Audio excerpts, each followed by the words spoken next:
What's up, YouTube? It's your boy Lil Solo Prime, aka the Fire Twin, and today I'm coming in with you guys with a video discussing side decking in a mill-based deck. Preferably Infernoid, but I guess you can use this guide if you guys are playing Light Swarms also. Milling can be a very stressful thing when you're dealing with side decking, and it only gets complicated when you actually take cards out your deck to actually side into side cards. 75% of the times you're actually going to mill your side deck cards, which is really bad. So I wanted to come at you guys today and provide a video basically counteract that with the cards that activate in the graveyard, or you're actually able to resolve in the grave to actually give you the advantage and take advantage of your opponent's plays. So it shouldn't be a long video, but let's go ahead and get into it. For the sake of this video, we're going to be basically discussing Infernoids. So if you're playing Infernoids, you already should be running Void Seer. Void Seer is a really strong card, so you should run this card in your deck at least at 2 at the moment. Its first effect allows you to be able to fail grab on your Inferno monsters, and its graveyard effect basically protects your Inferno monster from destruction, guys. That effect there is a condition effect. It's kind of weird how that is. It's actually classified as unclassified effect. If your opponent will activate Regeki and you have an Inferno monster on board and discard engrave, you're able to just remove this card from your graveyard, not starting any kind of chain. I know that sounds kind of weird, but it doesn't start a chain. It's an unclassified effect.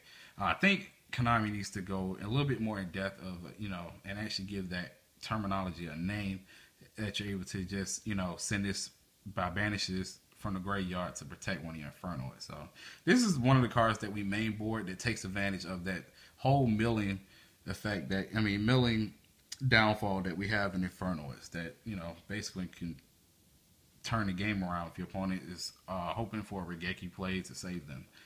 Moving on to two of the cards I sided in YCS Charleston against BAs and against S-Knights.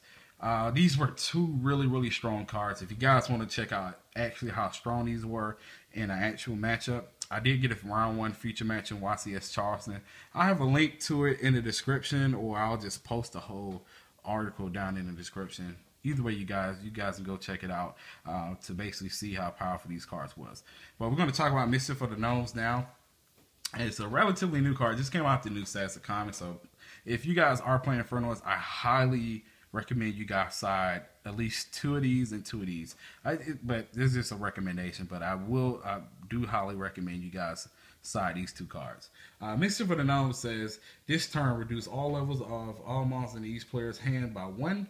Even after the monster is summoned or set, you can banish this card from your graveyard to reduce all the levels in each player's hand by 1, even if it's summoned or set. So basically, what this card says is, when you resolve it on board, you're able to drop all the levels in your opponent's hand in your hands by 1, and it does the same from the graveyard. It doesn't have that funky restriction that Skilled Prisoner and Mischief for the Yokai does. If it's actually MST during your opponent's turn, you actually still can use this from your graveyard. But I primarily use this against S-Knights and Burning Abyss, and it totally shuts down Burning Abyss for at least 2 turns. It's 2 turns if you actually resolve this on board, and it shuts them down for 1 turn if you actually resolve this in the graveyard, guys. If it gets milled and you activate it in the grave. So it's a really strong card. I think Inferno players should be side decking. It takes advantage of that whole mill effect and activating from the graveyard. Let's move on to the Mischief for the Yokai. It's a relatively old card, but it used to be so popular. Each face-up monster on the field loses 2 levels until the end phase. You can remove this card from play from your graveyard to select 1 monster on the field and reduce its level by 1 until the end phase. This card effect cannot be activated the turn this card is sent to the graveyard. So basically, this is a field version of Mischief of the Gnomes. It's strong against BAs, but when you resolve it on board, and it's kind of lackluster if you resolve this in the graveyard, seeing as they have so many monsters that can be spell summoned from the hand. But it really does help against the S-Knight matchup and BA. So I really do think these 2 cards are very strong against those matchups. And like I said before, guys, you actually want to see these cards in action, please go read the article of my YCS round 1 feature match. Now moving on to Skill Prisoner. Skill Prisoner is one of those cards that are the lesser played ones at the moment, seeing as there's no monster effects that really activate. But what Skill Prisoner says does, target one card you control, whether it's a spell, a trap, or monster. This turn, when any monster effect resolves that targets that card at activation, negate the effect. During either player's turn, except the turn this card is sent to the graveyard, you can banish this card from your graveyard to target one card you control. This turn, when any monster effect resolves that target that card at activation, negate that effect. So basically what this card does, it protects any monster or spell trap, which can be kind of key, even though we don't play any standard spell or trap cards. But if you guys were playing Void Launch, it actually could save your Void Launch on board from being destroyed by effects like Gorilla, or it could save your monsters being destroyed by Bear or targeted by Trish or any cards like that, guys. So I think this is a really relevant card going against Cleese, where I'm not sure if their card's target or not, but I think if their card's target, then it's a really good strong card against them. If they target a monster to bounce to the hand, I'm not sure if it targets. But of course, going against Necros next week, they'll be legal. So just depending on the matchup you go against, whether or not you guys want to side this in. At the moment, I do not side this card, but I do have 2 on hand in case I do, run across some crazy matchups or the meta shifts to a deck that actually starts targeting with monster effects. Breakthrough Skill is one of those cards that everybody should know. Of course, if you resolve it on board, it negates the effect of any effect monster. But its graveyard effect is, it cannot be activated turn and sent to the graveyard. Does it have that effect? I think it does. It has that funky restriction. Either way, it doesn't matter.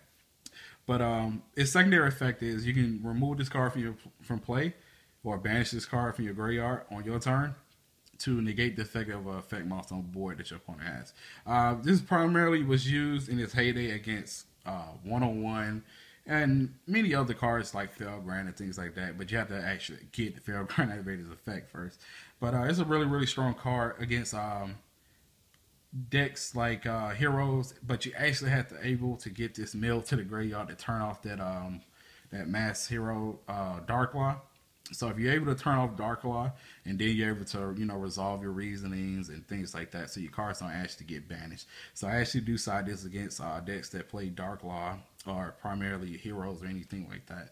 So just want to give you guys a video and maybe hopefully help you guys out with some tips. I know side decking can be a real pain in any mill-based deck, but these are some of the cards that I use personally to get around the whole the down set of milling, because it's just so random, guys. Our decks is just so random.